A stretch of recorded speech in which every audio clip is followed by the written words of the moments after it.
Հայրենակիցներ ջան, այս իրանց հեքիաթներին մի ավատացեք։ 4 օր առաջ էլի Ադրբեջանի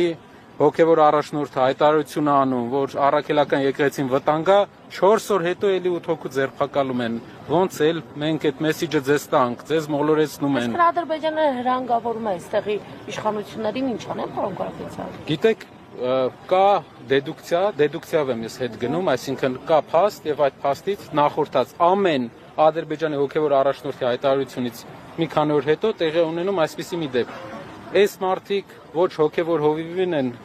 մեր եկեղեցու թիրախավորել են Հայաստանի ամենամեծ ռեպուտացիա, ամենամեծ վարկանիշ ունեցող կառույցին, հայ ժողովրդի համար, միավորող ուժին, Սփյուռքի միավորող ուժին, որպիսի հնարավորության դեպքում կարողանան հակազդեն հայկական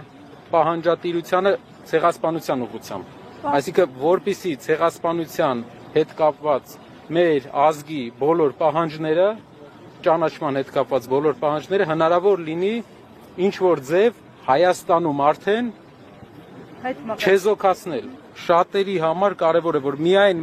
Սամվել Կարապետյանի համար չեն գալիս, իրենք տեսնում են Սամվել Կարապետյանի մեջ այն հույսը, որ կարող է վերջնականապես հավասարակշռվել ու հավասարակշռել այս մարդկանց այս անսահման արդեն դարձած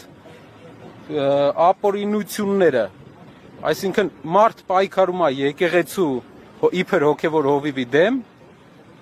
բայց այսօր եկեղեցին արդեն փակ է։ Ինչն է, ինքը ասում է ես եկեղեցու հետևորդ եմ, եթե եկեղեցու հետևորդ ես, 8 քահանա, ինչու ես ձերբակալել, ինչու ես կալանավորել։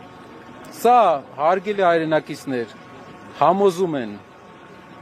ինչ որ ձև իրանց մեդիա ռեսուրսներով ձեզ ուզում են մոլորեցնեն, իրանք ուզում են եկեղեցին թուլացնեն